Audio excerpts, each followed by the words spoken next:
As the drivers are gridding up, so they'll be able to take the green flag. Heat number 2, reminder, top 4 transfer. It's looking like Tyler Bushy and Brody Plotz on the front row. Chad Lackey behind him, rolling off in P number 3.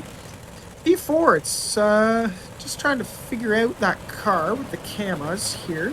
P4 is the number 2074. We'll just wait for timing and scoring to cycle through with that one.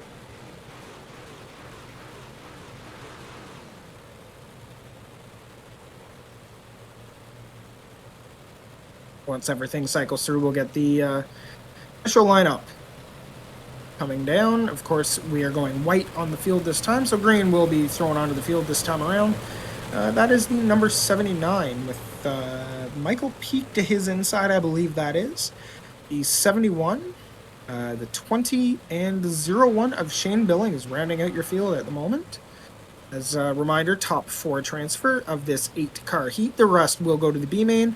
As the pace truck's pulling off, Brody and Tyler leading us down the green. Tyler gets a really good jump. That number 91 Alaki stays right there. Brody Plotz fighting on that outside, though, tucks in. Tyler Bushy, who slid up in front of him as they come off turn number 2. Lackey drops back into P3. As we're watching Brody Plotz working that high line, staying right with Tyler Bushy. Tyler not able to check out on the field like the Heat 1 winner was able to do, Quentin Stohart, but Brody holding strong up against these guys. Really, really glad to see Brody coming around and getting faster and faster as we're working heat number 2 at Lanier Speedway. Is what I was corrected as Tyler Bushy starting to pull away from that 96 of Brody Plotz. The 79 of Dean Reynolds holding strong in P3 with the 71 of Trevin McCrillis in that final transfer spot. Chad Lackey on the outside looking in for the first car outside of the transfer position, with Shane Billings working the bottom of him. Cody Sager and Michael Peak and Derek Dimon are in the final few cars in this heat. As Tyler Bushy starting to pull away, like I said earlier, but Brody Plotz has his hands full with Dean Reynolds and Trevin McCrillis behind him, looking for that second place position as Brody's starting to move down the track a little bit here, trying to find a little bit of bite in that machine. But holding strong currently, looking like a very high lane dominant track. Haven't really been able to see too many passes made on the bottom, so we'll see how the remainder of this event goes. If it stays like the high line, where you want to be right up against that cushion for the most grip, or if any of the drivers will be able to see what they can do with the track on the bottom. As currently the field holding steady, working lap 7 of 10. Tyler Bushy coming off turn 3 and 4 to click off lap number 8.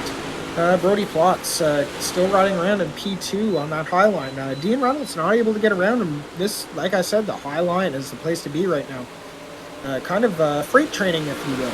But that will be sorted out, and I know these drivers will turn up the aggression here as we are showing 2 to go. Tyler Bushy still leading the way here. Got about same as what Quint Stohart had, about a half a straightaway lead as he's coming off turn number 3 and 4 to click off the white flag. Tyler Bushy looking really strong, working that outside as Brody Plotz trying to get underneath that number 79 of Dean Reynolds. Brody throwing it in there.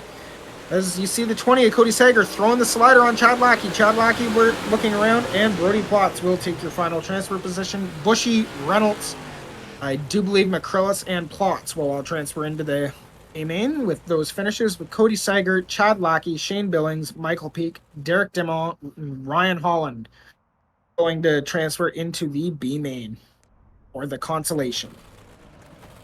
As heat number 3 is working to take the track right now. We have the number 12 in the